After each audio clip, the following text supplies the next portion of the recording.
Well, boy, howdy shit. It is Friday. I've had several attempts to do a video here, so my beer's already open. Probably half drank by now with first sips. I'll have it finished before I get this video out. Anyway, it is Friday. So I hope you do take the time to relax a little bit. Maybe sip on a cold beer. You know the rest of it. I don't have to tell you. If you're so inclined, stuff that bud down in the boat. Or any way you can find to relax this weekend. Try to take your mind off of shit because there is plenty of shit that's on our mind. And boy, howdy shit. We're in a big one right now, baby. But the sun is shining. It's Friday, so let's get into it. The events of the last several days have been pretty shocking to the whole damn world. And, I've tried several times to do a video here, trying to gather my thoughts over this shit. Because I'm finding difficulties in certain parts of this. You know, I've seen, since Charlie Kirk's death, I've seen sheriffs, I've seen governors and politicians come out and talk on TV about how we need to tone down the rhetoric in this country, how we need to soften our language and remind ourselves that we're all Americans and we're all on one team, just boom, bah, all that good shit. All that good shit, trying to spread that word that we all need to come together. And then you cut to the White House, baby.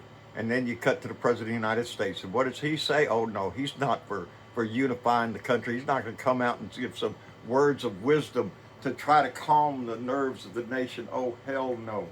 He doubles down, baby. He's talking about going after radical left lunatics, baby. That's who did this. And no, he wasn't a radical left lunatic. As a matter of fact, as far as I could see, he was registered independent, I guess. Wasn't Republican, wasn't Democrat.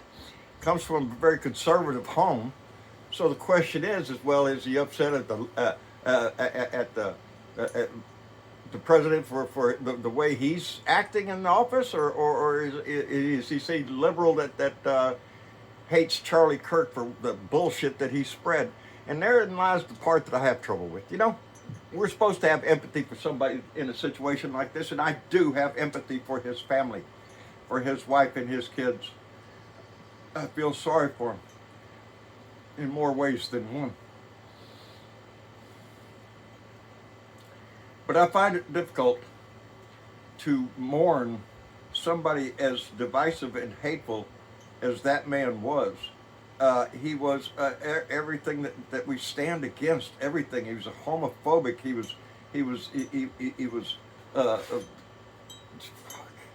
The guy said lots of things. He's the guy that said that the gun deaths in this country are just a small price to pay for your right to have your Second Amendment to protect the rest of your God-given rights. Yeah, so just kill God-given. Yeah, forget that part. It's all a bunch of shit. He said that black airline pilots aren't as qualified as white airline pilots. He wouldn't want to fly on one to have a black pilot and all that shit. He said his daughter, if a 10-year-old daughter was raped and was impregnated, he forced that child to produce the baby of that rape. There's no shortage of bullshit that man espoused in hateful shit, hateful crap. If you're not a white conservative Christian nationalist, you aren't shit to him. So how am I supposed to feel empathy for his death? How am I supposed to feel, oh, poor Charlie Kirk, that guy, he should have tempered his mouth maybe a little bit. Maybe not been so freaking hateful. I don't know. I just have a difficult time finding the empathy in my heart for him. Because I know he wouldn't have it for me. So what do I give a shit for? The only thing I really give a shit about is the temperature of this nation is going up, baby. It is right. He is right on that. We're a tinderbox in this country.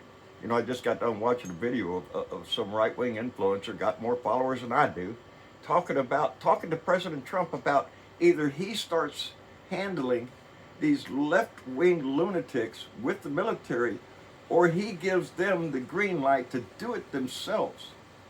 What does that look like in this nation? What are we going to do? We're going to start having gunfights on the street of every city in the United States concerning your political views? Because if so, I'm outnumbered, baby. This ain't going to go good for me. That's not what we can turn this into. This is not what we can. But the ball is rolling, baby. How we stop that? Shit. I wish I had the answer to that one, baby. But I don't. And that's what makes me fearful. That this is going to snowball. It's going to create more actions from other people. And where does that stop? You know, I can't look back at anything except what has changed in this nation is the man who sits in our office. That foul-mouthed, disgusting piece of shit of a president that we have, that every day seeks to divide this country, and he's done it to the max now, baby. It's as divided as we can possibly get, and that ain't good.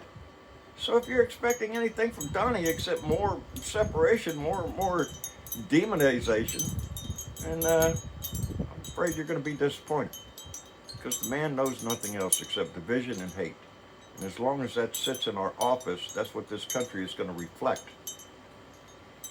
How will we get around that? Well, shit, there's questions galore. You know, we're hoping we have midterms. We hope we have elections. I'm not too sure this plays more into his narrative. You know. But, I was glad to see he's decided to pull out of Chicago and move the troops to Memphis, Tennessee. Not that Chicago's out of the woods, because they just had a shooting there this morning by an ICE agent killed in migrant. They tried to pull him over, I guess, in a planned get you, and the guy was scared and tried to drive off, hit an officer. They shot the driver and killed him. Hell of a country we got going here, ain't it? Yeah, I'm concerned. I'm concerned about a lot of shit. Anyway, it's Friday, it's the weekend. Hopefully we'll get through it with no more shocking news. But I wouldn't bet the bank on it. Anyway, y'all take care of yourself. We'll see you later. Bye.